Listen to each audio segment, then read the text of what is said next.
Dalam rangka Hari Kesehatan Nasional HKN ke-58 tahun 2022, Dinas Kesehatan Kabupaten Aceh Besar bekerja sama dengan PMI menggelar donor darah.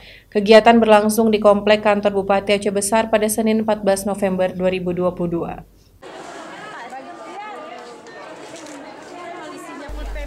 PLT Kadis Kesehatan Aceh Besar Nelly Ulfiati menyampaikan dalam rangka Hari Kesehatan Nasional HKN ke-58 tahun 2022, pihaknya telah menggelar sejumlah kegiatan, termasuk kegiatan donor darah pada puncak HKN bekerjasama dengan Palang Merah Indonesia.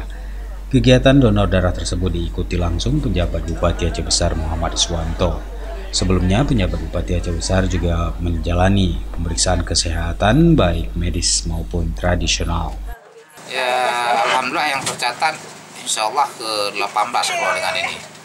Ya, mari kawan-kawan semua kita donor, kita sumbangkan setetes darah kita untuk saudara-saudara kita yang sangat membutuhkan hari ini di rumah sakit terdekat seperti di Aceh Besar, Banda Aceh, dan sekitarnya. Ayo donor. Terima kasih. Donor darah juga diikuti para staf ahli bupati, asisten, sekdakap, kepala OPD, jajaran puskesmas, ASN, dan tenaga kontrak jajaran Pemkab Aceh Besar. Ini kegiatan donor darah dalam rangka memperingati Hari Kesehatan Nasional. Sudah yang keberapa ini donor ibu? Alhamdulillah ini sudah yang kedua kali. Pertama kemarin waktu ulang tahun Janto di bulan Mei, kemudian ini juga hari ini dalam rangka Hari Kesehatan Nasional kita juga kembali menyumbangkan darah karena dia minimal 3 bulan ya berselang setelah kita donor yang pertama. Kenapa Bu mendonorkan?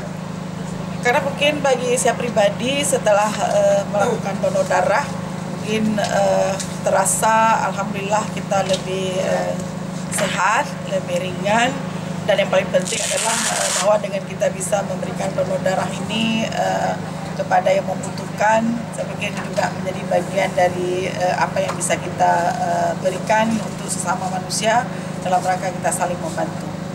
Dari Aceh Besar, Tim Liputan Aceh TV melaporkan.